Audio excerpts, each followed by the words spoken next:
Hi, welcome to the first video of web development training.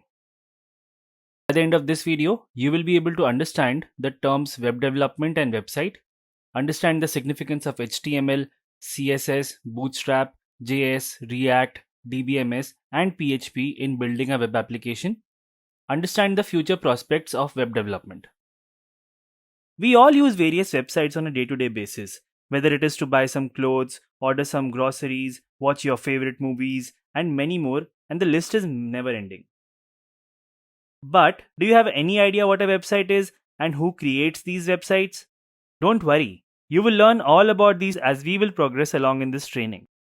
Creating a website is a complex and time consuming process, and for that, one needs to be proficient in various web technologies. To build a website, we need to learn and master web development. Web development helps us to understand all these web technologies and the logic behind codes that are used to create a website.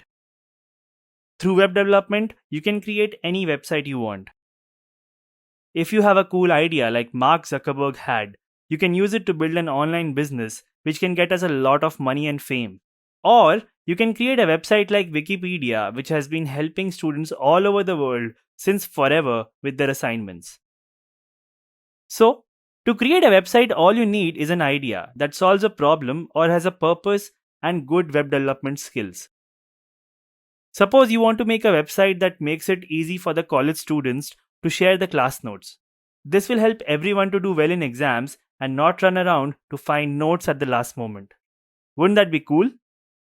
Right. Now that you know a little bit about websites and what they can do, let us move to the questions we posed earlier. What is a website? You have used multiple websites and you already know what a website looks like. So let us put a formal definition to a website. A website is something that you open in a browser. A website has a unique name and a specific purpose. It is composed of multiple related web pages that contain some specific information. Let us understand this with an example. Facebook.com. It has a unique name, it serves a unique purpose, that is, helps us connect with our friends and family, and it has multiple related web pages such as homepage, profile page, post page, etc. Now, our next question was, who creates a website? Well, it is very simple. A web developer creates a website. In other words, anybody who creates a website is a web developer. There are three types of web developers: front end web developer, back end web developer, and full stack web developer. Let's understand what we mean by these terms. Front end means the technologies which run on the user side. In simple words, front end means how a website looks, and the person who creates this part of the website is called a front end web developer. Now, the back end. This includes technologies which run on the server side. In simple words, backend means how a website works or functions. And similarly, the web developer who creates this part of the website is called a backend web developer. There is one more term, full stack developer, which means somebody who is an expert in both the front end and the backend technologies. Such web developers are called full stack web developers. In this training, we will learn and practice to become a full stack web developer. We will understand more about these terms in detail in our upcoming videos. But right now, I want you to remember and be comfortable with these terms as we will be using them often in our videos. Let's now quickly have a look at the web technologies which we will be covering in this training.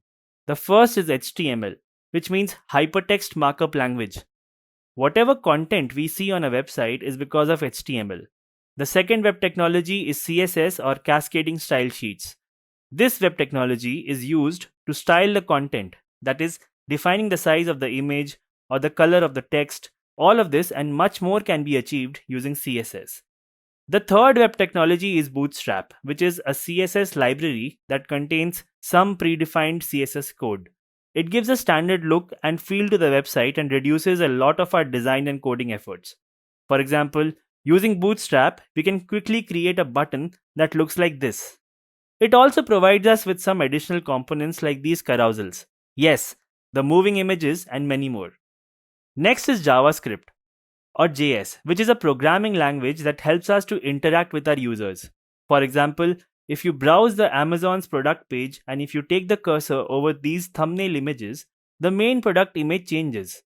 This type of interaction is possible by JS. The fifth web technology which we will be covering is React. React is a JavaScript library that lets us compose complex user interfaces from small and isolated pieces of code called components. The sixth web technology is DBMS or Database Management System. This is where we store user related information, also called as data. For example, the email, the password, and other related information a user enters while creating his account on any website. Apart from this, in this module, we will install MySQL. Using MySQL, we enter SQL queries that are used to communicate with the database. Finally, the last web technology which we will learn is PHP. It is a programming language through which we write scripts that are further used to store and fetch user data from the database while filling a form in the website. To summarize, in this training we will learn 7 different web technologies. In the front end part, we will learn HTML, CSS, Bootstrap, JavaScript and React. In the back end, we will learn DBMS and PHP. Don't worry if all these terms sound too complex. We will cover all of these technologies in great detail and you will eventually get comfortable with all of these. But before we end, let us look at the opportunities web development can offer. As mentioned earlier in this video, you can choose to become a front-end web developer, back-end web developer, or a full-stack web developer. The choice is all yours. Whatever you choose to become, there are plenty of opportunities. You can become a freelancer or an entrepreneur or a web developer in some big tech company. Once you have learned this skill, you can decide what you want to become. With this, we have come to the end of this video. In the next topic, we will understand the basics of web development. See you then. Bye-bye.